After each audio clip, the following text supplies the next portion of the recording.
Assalamualaikum warahmatullahi wabarakatuh. Salam Pramuka. Halo, apa kabarnya? Hari ini saya akan memberikan informasi mengenai emosi. Mau tahu apa itu emosi? Simak penjelasannya berikut ini.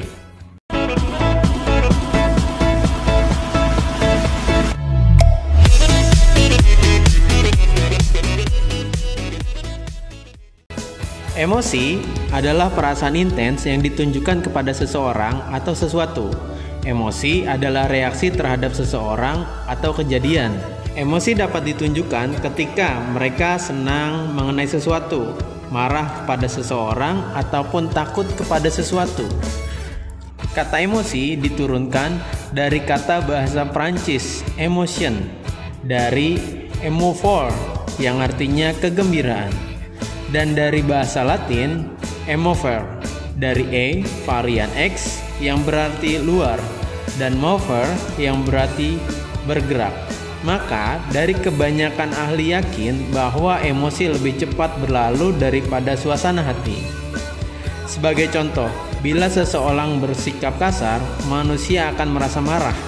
Perasaan intens kemarahan tersebut mungkin datang dan pergi dengan cukup cepat.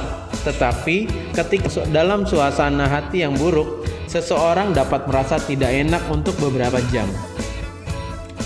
Karena kita masih membahas di pembahasan awal, yaitu di tingkat ramu, jadi kita skip beberapa pembahasan langsung mengenai emosi, dan kita akan lanjutkan tentang klasifikasi emosi.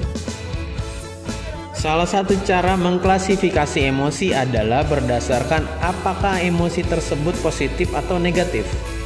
Emosi tidak dapat netral, karena menjadi netral berarti menjadi non-emosional. Oke, kita akan memberikan beberapa contoh emosi tentang hal sebelumnya. Emosi positif. Contohnya adalah cinta, bahagia, senang, gembira, terpesona, dan ceria.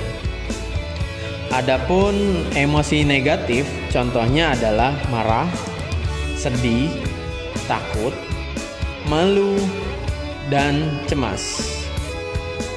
Sumber-sumber emosi dan suasana hati, kepribadian, waktu, cuaca, tidur, olahraga, stres, aktivitas sosial, usia, dan gender. Dan sekarang saya akan memberikan penjelasan tentang sumber-sumber emosi dan suasana hati. 1. Kepribadian. Kepribadian memberikan kecenderungan kepada orang untuk mengalami suasana hati dan emosi tertentu. Contohnya, beberapa orang merasa bersalah dan merasa kemarahan dengan lebih mudah dibandingkan orang lain. Sedangkan orang lain merasakan tenang dan rileks dengan situasi apapun. Intinya, beberapa orang memiliki kecenderungan untuk memiliki emosi apapun secara lebih intens, atau memiliki intensitas afek, atau perbedaan individual dalam kekuatan di mana individu-individu mengalami emosi mereka.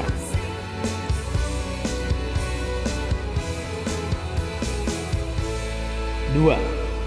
Waktu. Orang-orang cenderung berada dalam suasana hati terburuk di awal minggu dan berada dalam suasana hati terbaik di akhir minggu. 3. Cuaca. Cuaca memiliki sedikit pengaruh terhadap suasana hati. Seorang ahli menyimpulkan, berlawanan dengan pandangan kultur yang ada, data ini menunjukkan bahwa orang-orang tidak melaporkan suasana hati yang lebih baik pada hari yang cerah atau sebaliknya. Padahal, biasanya ketika kita berkegiatan normal, tiba-tiba terjadi perubahan cuaca dari panas ke hujan, beberapa orang akan menyesalkan hal tersebut. 4. Stres.